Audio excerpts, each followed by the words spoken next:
Hello friends, welcome to university Gyan. मेरा नाम है साकेत सिन्हा। जेडबलई मेंस 2025 जेडबलई मेंस 2025 के रिगार्डिंग एनटीए का एक बहुत ही बड़ा अपडेट आया है।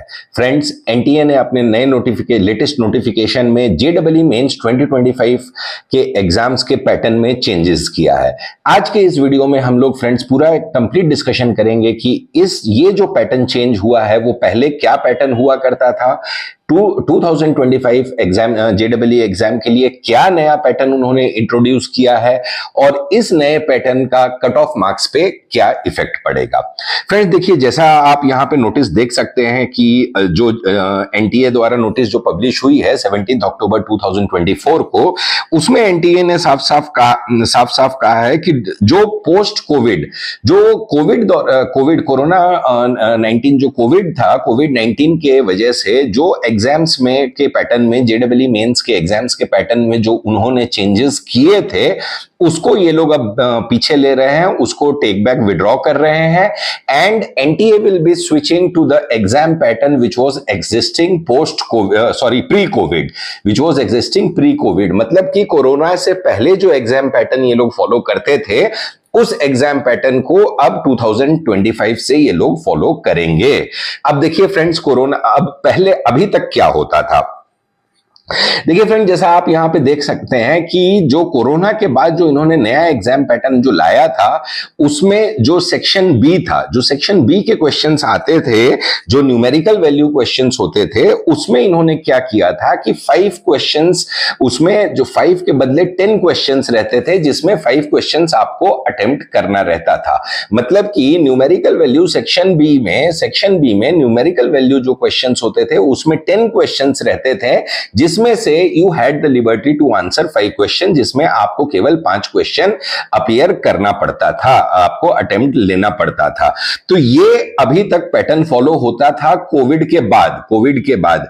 अब जो नया नोटिफिकेशन एनटीए ने दिया है फ्रेंड्स, उसमें उन्होंने क्लियरली मेंशन किया है कि अब जो सेक्शन बी में होंगे, सेक्शन बी में आपको कोई भी ऑप्शंस नहीं दिए जाएंगे, आपके पास केवल 5 क्वेश्चंस होंगे and it will be mandatory to apply and it will be mandatory to appear for that 5 questions. आपको वो 5 क्वेश्चंस को अटेम्प्ट करना मैंडेटरी हो गया है। अब जो है आपको वो 10 क्वेश्चंस नहीं आएंगे, केवल 5 क्वेश्चंस ही आएंगे।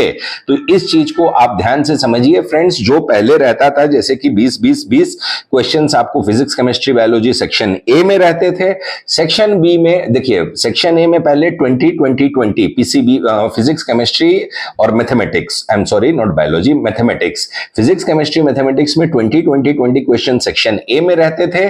सेक्शन बी में फिजिक्स, केमिस्ट्री, मैथमेटिक्स में 10 क्वेश्चंस रहते थे। अब वो सेक्शन बी में 10 क्वेश्चंस के बजाय केवल 5 क्वेश्चंस आपको रहेंगे। तो इस चीज को आप माइंड में रखिएगा फ्रेंड्स, केवल 5 क्वेश्चंस रहेंगे। देखिए फ्रेंड्स, अभी तक क्या होता था, करेक्ट आंसर, अगर एक करेक्ट आंसर पे 4 नंबर रहते थे फ्रेंड्स, तो वो भी अभी इस बार सेम रहेगा। रॉन्ग रिस्पॉन्स अगर आपने कोई भी रॉन्ग रिस्पॉन्स किया है तो उसमें नेगेटिव मार्किंग होती थी। एनटीए का यह कहना है कि इस बार से, मतलब कि ईयर 2025 से जेडबलई मेंस जो 2025 में कंडक्ट होगा उसमें नेगेटिव मार्किंग नहीं रहेगी। तो अगर नेगेटिव मार्किंग नहीं रहती है तो ये एक आपके लिए बहुत ही अच्छा चीज है। अब फ्रेंड्स देखिए, अगर अनअटेम्प्टेड है तो अनअटेम्प्टेड में कोई नेगेटिव मार्किंग रहती ही नहीं है। तो अगर नेगेटिव मार्किंग हट जाता है फ्रेंड्स, अगर नेगेटिव मार्किंग को ये लोग हटा देते हैं तो इसका डेफिनेटली इफेक्ट जो है वो कट ऑफ पे पड़ेगा। कट ऑफ पे इसका क्या इफेक्ट पड़ेगा कि cut off will be on the higher side. 2025 जेडबलई मेंस में अगर नेगेटिव मार्किंग हटती है फ्रेंड्स तो कट ऑफ हायर साइड पे जाएगा। लेकिन keeping this thing in mind कि अब 10 क्वेश्चंस नहीं, केवल 5 क्वेश्चंस हैं, जिसमें आपको अब कोई भी सिलेक्ट करने की कोई भी सिलेक्टिव अपॉर्चुनिटी नहीं दी जाएगी, तो ये भी एक फैक्टर है जो कट ऑफ को बैलेंस करेगा। तो फ्रेंड्स देखिए, ये 2 बड़े बदलाव एनटीए ने अपने लेटेस्ट नोटिफिकेशन में किया है। तो इस चीज को आप ध्यान में रखते हुए फ्रेंड्स, आप जेडबलई मेंस अब 2025 का प्रिपरेशन करते रहिए फ्रेंड्स। और जेडबलई मेंस रिगार्डिंग अगर कोई भी लेटेस्ट अपडेट होगा तो आप यूनिवर्सिटी ज्ञान के साथ बने रहिए। हम सारे लेटेस्ट अपडेट आपको टाइमली अपडेट करते रहेंगे। Thank you friends.